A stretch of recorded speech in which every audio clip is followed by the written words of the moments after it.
Hello my friends and welcome back. I'm Chisgule Gaming, and in today's video, sponsored by the makers of Call of Dragons, I want to help you prepare for the new mages that are likely right around the corner. And what do I mean by that? Well, in every generation of heroes that we've gotten in game, we get new infantry, new marksmen, new cavalry, and new mages. And obviously, if you're sort of following along with what we've been getting this season, we are due now to get some mages in Generation 3 in Call of Dragons. So, if new mages are coming into the game, I will argue there are things you can do to prepare. Now, some of these things are really obvious, like if you want to hoard up some of the keys that you'll need to pull an artifact for them, or if you wanted to hoard up G3 tokens, those are the sorts of things, of course, you can do in advance, but I want to talk about what they'll be doing and what I think certain people probably ought to be saving, and let me explain.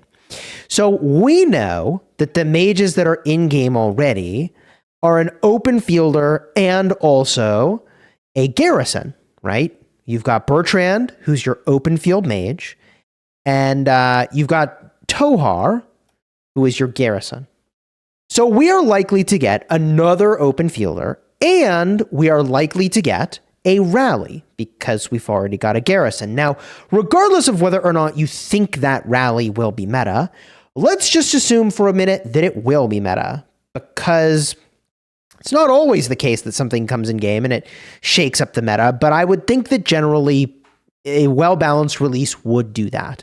So if what we're getting is a rally commander, and bless you, Tohar, dude keeps sneezing, then there's actually some interesting preparation you can do, and the majority of that preparation is going to be for your pet.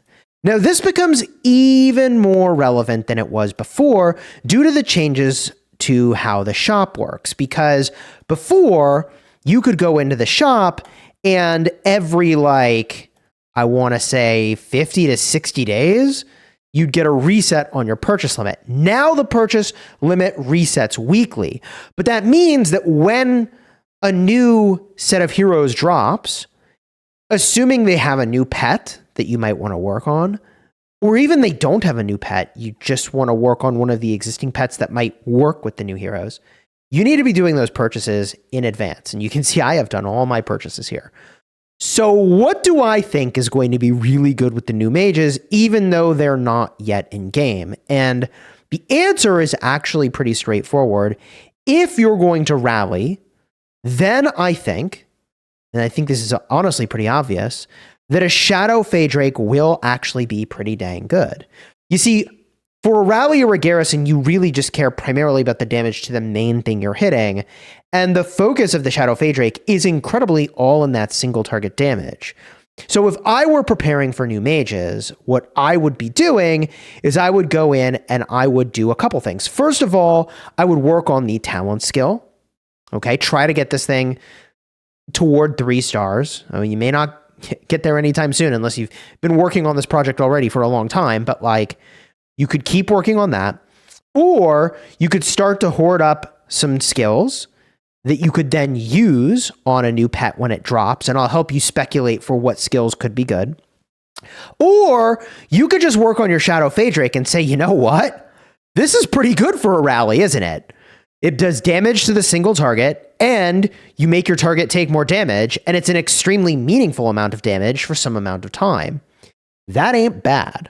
Okay, so you actually have several really good options with pets here, and money where my mouth is, I'm working on my Moonbear. I moved all in on Moonbear. I think this is the way that people should approach the meta. I'll never get credit for putting the flag in the ground and saying and defining how people should save and prep for metas here, but this is how, right? You move all in on a thing, and you get it so good that people don't even want to bother rallying you, even if they're the strongest kingdom in the game by power, all right? So, we go back to the Shadow. We talk about, well, obviously, Chisgule, this is not the set of skills that you put on a Shadow, and that's definitely the case. This is a placeholder skill. These aren't even all that upgraded. I haven't touched this thing for literally half a year, all right? But what would you do? So, if you wanted to move all in on the Shadow, then I think obviously there's a couple skills that you will be working on beyond just the talent skill here, and I can filter these by the relevant categories here.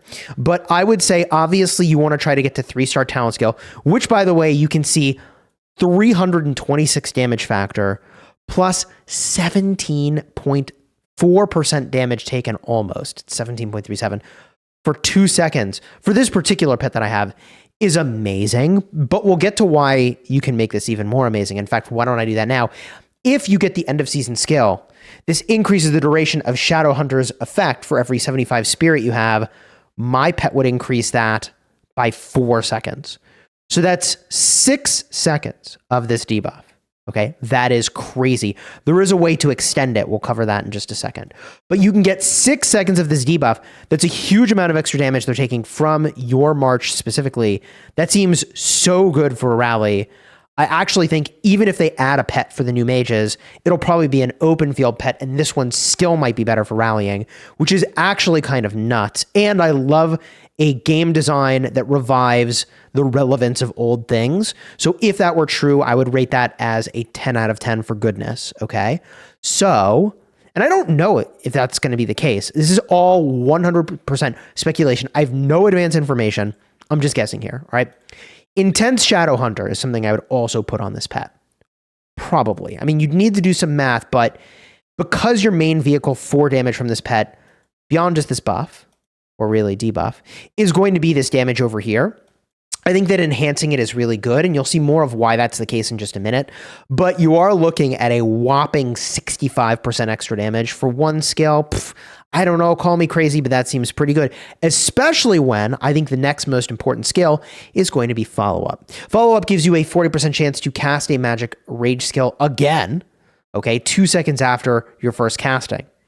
And the damage, healing, or shielding effect is going to be a percentage of the first cast, all right? But the reason this is so powerful is that you can reapply the debuff again.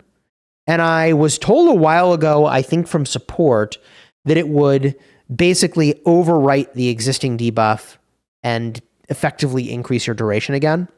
I haven't tested, so I don't know for sure, but I think that synergy is there. But that would give you, with this particular pet, it's a base of 2 seconds, a bonus of 4 with the end of season skill, and then so that's 6 seconds total. And if this fires 2 seconds later, you're basically giving yourself another 2 seconds to the buff.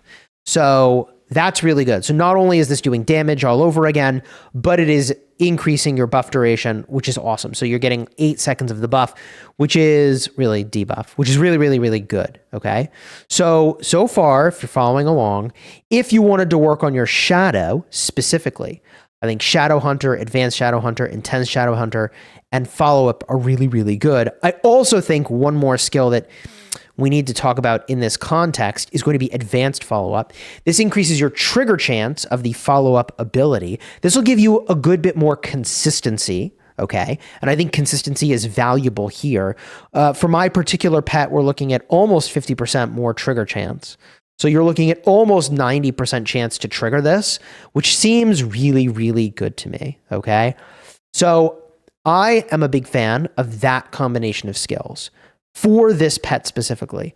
But if you wanted to hoard for a future pet that maybe is better for rallying, maybe, or just hoard for whatever magical thing comes into the game, okay, then what you might want to pick up is a few other skills. I personally am not going to be making these speculative purchases, but let me tell you what they would be. One of them would be Magic Fortune. Okay, we've already got 5 skills, but here's a 6th. Magic Fortune is increasing your crit rate when a war pet skill does magic damage. Well, great news. Not only does this crit the first time around potentially, but this right over here, follow-up, would give you the opportunity to crit on this as well from Magic Fortune. Now, funny enough, there is Intense Follow-Up, which I would not get, because this also gives you a crit rate, but only for your follow-up ability. So if I'm understanding correctly, Magic Fortune would apply to your crit rate on the base ability here. And if it fired again, it also still apply to that because it's just all magic damage, right? Right? The other skill you can take after you get Magic Fortune would then be Magic Spirits. Don't get Magic Spirits If you don't have Magic Fortune, it needs Magic Fortune to work, but based off your spirit, you're looking at a 3-star version, right? Like over 100% critical damage bonus. Seems good. So I'm advocating that on top of the 3 sort of pet specific skills and the 2 follow-up related skills, that you then take for your 6th skill, Magic Fortune, for your 7th skill, Magic Spirits, okay? And that goes and it is making your damage on this pet enhanced in what I think is a meaningful way, and probably a more expensive but more effective way than Resonance. I think Resonance, which increases your War Pet Magic skill damage, is probably better on a pet that has like lots of different sources of magic skill damage. Maybe. I don't know. I don't know. This looks more and more to me like a cheaper alternative or a way to use a spirit skill, right? Because at this point we do have 3 intelligence skills on the path. And so we're kind of locked in there. So you can't get other intelligence-based things that you normally might have considered, okay? And the final skill I think you'd put on there, depending on how these new heroes work, would potentially be Outbursts of Rage, which is an agility skill, which is not what this pet is really known for. But if, in fact, they are rage-based, then extra rage is generally very, very insane. So this could be extremely good to have. Legion has a 10% chance to gain extra rage every second and can be triggered once every 8 seconds. It is a possibility. Of course, you know, if you didn't have so many intelligence skills, you could increase your Legion magic attack, but you're locked in here. You could go for Resonance as a fine alternative here. This would increase your War Pet magic skill damage. Like I said, I don't think it's the priority, but I think it could be good.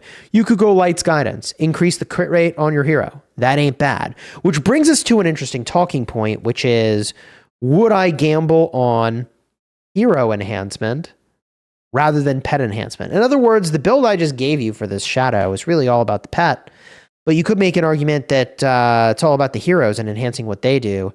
And if you felt that was the case, like you could go for, you know, things like Magic Pulse, which gives your hero skills critical damage boost, or Light's Guidance, which gives your hero skills crit rate up.